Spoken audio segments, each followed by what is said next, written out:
నమస్తే, నేను ప్రశాంత్. ఉపరాష్ట్రపతి ఫలితాలు వచ్చి దాదాపు 2 రోజులు అవుతూ ఉంది. మరి రాహుల్ గాంధీ గ్రాఫ్ పడిపోయినట్లేనా అనే విషయాలు అయితే తెలుసుకుందాం. దీని గురించి అయితే మాట్లాడేందుకు ప్రస్తుతం మనతో పాటు సీనియర్ జర్నలిస్ట్ సిఎస్ రావు గారు ఉన్నారు. నమస్తే అండి. సార్, ఉపరాష్ట్రపతి ఫలితాలు వచ్చి దాదాపు 2 రోజులు అయితే అవుతూ ఉంది. సో ఇదే క్రమంలో మరి రాహుల్ గాంధీ గ్రాఫ్ పడిపోయినట్లే అలా ఏమైనా అనిపిస్తూ ఉందా? 2 రోజుల క్రితమే వచ్చేసినాయి, రిజల్ట్ వచ్చినాయి. 48 hours అయిపోయింది. అయినా కానీ ఉపరాష్ట్రపతి ఎన్నికల్లో పోలైనటువంటి ఓటులు, క్రాస్ అయినటువంటి ఓటులు, అలాగే సుదర్శన్ రెడ్డి గారికి వచ్చినటువంటి ఓట్లు, ఎన్డీఏ అభ్యర్థి రాధాకృష్ణన్ గారికి ఎక్స్ట్రా వచ్చినటువంటి ఓట్లు, దీని మీదే చర్చ జరుగుతుంది భారతదేశ వ్యాప్తంగా. దానికి కారణం ఏంది? ఇండియా కూటమి బలంగా ఉంది అని చెప్పి ఈ రీసెంట్ వరకు కూడా వినిపించింది. దాని హవా బీహార్లో చూపించాలని ప్రయత్నం చేస్తుంది. ఇప్పుడు రాహుల్ గాంధీ గారికి గ్రాఫ్ ఏదో పెరిగిపోయింది. బీహార్ ఓట్ షోర్ యాత్ర చేసిన తర్వాత నెక్స్ట్ ప్రైమ్ మినిస్టర్ ఆయనే అనేటువంటి యాంగిల్లో ఫోకస్ ఇచ్చింది ఇండియా కూటమి. ఉపరాష్ట్రపతి ఎన్నికల్లో ఇండియా కూటమిలో ఉండేటువంటి అనైక్యత అనేది బయటపడిపోయింది. 14 ఓట్లు సుదర్శన్ రెడ్డి గారికి రావాల్సినవి ఎన్డీఏ అభ్యర్థికి పోయాయి.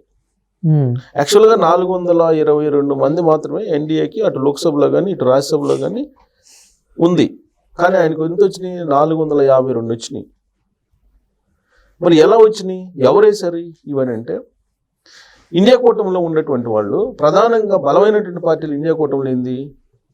డిఎంకే పార్టీ, అలాగే డిఎంకేతో పాటు తృణమూల్ కాంగ్రెస్ కొంచెం అంటే ఆ పార్టీకి ఇండియా కూటమికి తటస్థంగా ఉంటుంది.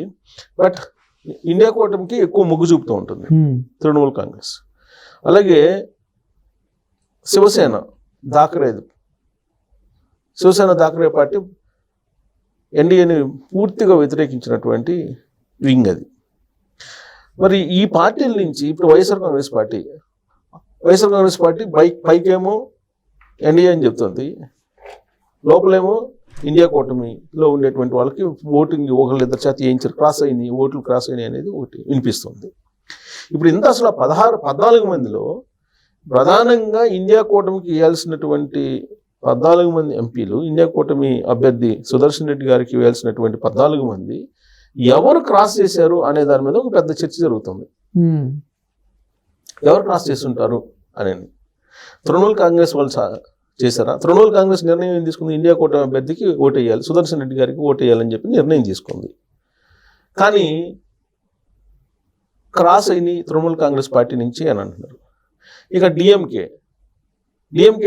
రాధాకృష్ణన్ గారు ఎన్డీఏ రాష్ట్రపతి అభ్యర్థి, Tamil background, Tamil nativity. So దాంతో డిఎంకే అధిష్టానం చెప్పినప్పటికి కూడా కొంతమంది డిఎంకేలో ఉండేటువంటి ఎంపీలు క్రాస్ ఓటింగ్ చేసి ఎన్డీఏకి రాధాకృష్ణ గారికి వేశారు, ఇండియా కూటమికి వేయాల్సినటువంటి ఓట్లు అనేది వినిపిస్తుంది. అలాగే శివసేన క్రాస్ ఓటింగ్ చేశారు అని చెప్పి అనిపిస్తుంది. ఇప్పుడు ప్రధానంగా ఆప్ కానీ తృణమూల్ కాంగ్రెస్ కానీ ఇవన్నీ కూడా ఎన్డీఏని వ్యతిరేకించేటువంటి పార్టీలు. ఈవెన్ ఆర్జేడీ, బీహార్లో కాంగ్రెస్ ఆర్జేడీ ఈ రెండు కూటమి. కాంగ్రెస్ పార్టీలో ఉండేటువంటి ఎంపీలు కూడా క్రాస్ చేశారు అని, కాంగ్రెస్ పార్టీకి సంబంధించిన ఎంపీలు క్రాస్ చేసి ఎన్డీఏకి వేశారు అని చెప్పి ఇప్పుడు బయటకు వస్తుంది. అందుకే కిరణ్ రిజిజు, ఆయన కేంద్ర మంత్రి, ఆయన ఏమన్నారంటే ఇవాళ ఒక పెద్ద ట్వీట్ చేశారు.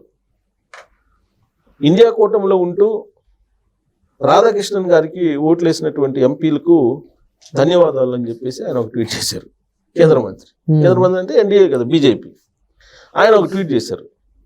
ట్వీట్ చేసి రాధాకృష్ణన్ గారికి ఎన్డీఏ అభ్యర్థికి ఓట్లు చేసినటువంటి క్రాస్ ఓటింగ్ చేసినటువంటి ఎంపీలకు ధన్యవాదాలు అని చెప్పి పెడుతూ బీజేపీ వాళ్ళు కొంతమంది ఏమంటున్నారు, రాహుల్ గాంధీకి అసలు ఆ పార్టీ ఉండేటువంటి ఎంపీలే మాట్లాడట్లేదు, క్రాస్ చేశారు కాంగ్రెస్ పార్టీ ఓటర్లు, కాంగ్రెస్ పార్టీ ఎంపీలే క్రాస్ చేశారు, కొంతమంది ఎన్డీఏ మద్దతు ఇచ్చారు ఎన్డీఏకి.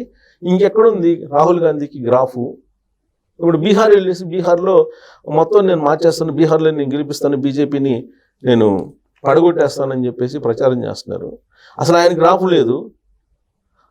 ఉపరాష్ట్రపతి ఎన్నికల్లోనే ఆయన గ్రాఫ్ లేదు.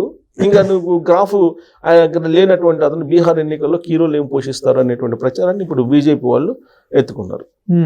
రాహుల్ గాంధీ మలేషియా ట్రిప్ని, అక్కడ ఏం చేశాడు మలేషియాలో, ఆయన ఇస్లామిక్ వాదాన్ని సపోర్ట్ చేస్తూ అక్కడ సదస్సుల్లోకి ఎంకరేజ్ చేస్తున్నాడు ఇండైరెక్ట్గా, కొన్నిట్లో డైరెక్ట్గా చేశాడని చెప్పి ఇలాంటి ప్రచారం ఆయన మీద చేస్తున్నారు. ఇప్పుడు ఆయన బీహార్ వెళ్ళాడు. బీహార్ వెళ్ళి ఓ ర్యాలీలో పాల్గొంటున్నారు.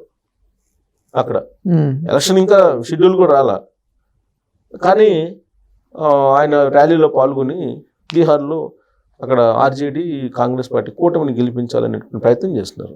ఒకవైపు ఆర్జేడీ కాంగ్రెస్ పార్టీకి సంబంధించిన ఎంపీలేమో క్రాస్ ఓటింగ్ చేశారు, ఎన్డీఏకి మద్దతు ఇచ్చారని చెప్పి దేశవ్యాప్తంగా ప్రచారం జరుగుతుంది.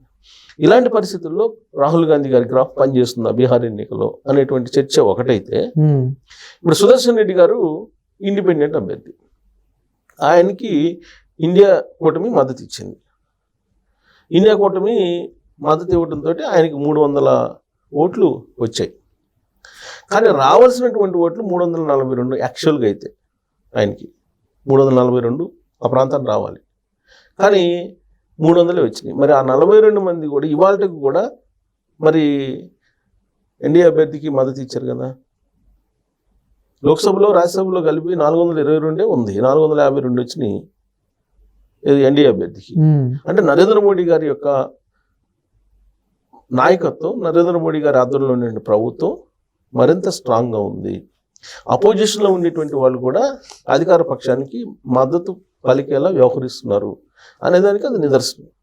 సో దేశవ్యాప్తంగా కూడా బీజేపీ బలంగా ఉంది. రాబోయే రోజుల్లో మళ్ళీ బీజేపీ వస్తుందనే దానికి సంకేతం. రాహుల్ గాంధీ రాజకీయ నేపథ్యం, రాజకీయ భవిష్యత్తు ఏంటనేది ఉపరాష్ట్రపతి ఎన్నికల్లో ఆయన రచించిన వ్యూహమే బయటపడుతుంది. ఆయన వ్యూహాలు ఫలించలేదు. రావాల్సినటువంటి ఓట్లు, వాళ్ళ సొంత పార్టీలో ఉండేటువంటి ఓట్లు కూడా రాలేదని చెప్పి చెబుతున్నారు. ఇదంతా ఒక ఎత్తు అయితే, అసలు ఎవరు ఓటేశారు? కాంగ్రెస్ పార్టీ వాళ్ళు ఓటేశారని చెప్పి ఆర్జేడీ వాళ్ళు, ఆర్జేడీ ఎంపీలు ఓటేశారు, క్రాస్ చేశారని చెప్పి కాంగ్రెస్ వాళ్ళు, ఇలా అంతర్గతంగా లొల్లి మొదలైంది. తృణమూల్ కాంగ్రెస్ వాళ్ళు చేశారని చెప్పి వాళ్ళ మీద కొన్ని అనుమానాలు. ఈ కాదు అసలు శివసేన వాళ్ళు క్రాస్ చేశారని చెప్పేసి వాళ్ళు, లేదు వైఎస్ఆర్ కాంగ్రెస్ పార్టీ వాళ్ళు క్రాస్ చేశారనేది కొందరు. ఇలా రకరకాలుగా ఒకరి మీద ఒకరు అనుమానం వ్యక్తం చేసుకున్నారు. సరే, ఎవరి మీద అనుమానం వ్యక్తం చేసినా ఆర్జేడీ కాంగ్రెస్ పార్టీ ఒకదాని మీద ఒకటి అనుమానం వ్యక్తం చేసుకోవడం అనేది బీహార్ అసెంబ్లీ ఎన్నికల మీద రేపు రాబోయే రోజుల్లో పడే అవకాశం ఉంది. ఇప్పుడు అసలు క్రాస్ ఓటింగ్ ఎవరు చేశారు, ఈ 14 ఓట్లు ఎవరు క్రాస్ చేశారు, ఈ 14 మంది ఎంపీలు ఎవరు అనే దాని మీద ఇప్పుడు ఇండియా కూటమి తలబొట్టుకుంటుంది, జుట్టు వీక్కుంటుంది. ఇలాంటి పరిస్థితి నెలకొంది. అంటే అంతర్గతంగానే ఒకరి మీద ఒకరికి నమ్మకం లేదు దానికి. అంటే దాని అర్థం ఏంటి? పైకి కనిపించేటువంటి ఒక అతుకుల బొంతది ఇండియా కూటమి అనేది అర్థమవుతుంది. సో ఈ 14 మంది ఎవరో తేల్చమని చెబుతున్నారు. ఇప్పుడు బీహార్ ఎన్నికల ప్రచారంలో అసలు క్రాస్ చేసినటువంటి 14 మందిలో ఎంతమంది ఆర్జేడీ వాళ్ళు ఉన్నారు, ఎంతమంది కాంగ్రెస్ వాళ్ళు ఉన్నారు అనేది వాళ్ళే చర్చించుకుంటున్నటువంటి పరిస్థితుల్లో ప్రజల్లో రాహుల్ గాంధీ గారి గ్రాఫ్ స్ట్రాంగ్గా ఉంటుందని చెప్పి మనం అనుకోగలమా? అనుకునే పరిస్థితి ఉండదు. సో ఇది బీహార్ ఎన్నికల మీద ఎఫెక్ట్ పడే ఛాన్సెస్ కనిపిస్తుంది. Thank you sir. Thank you.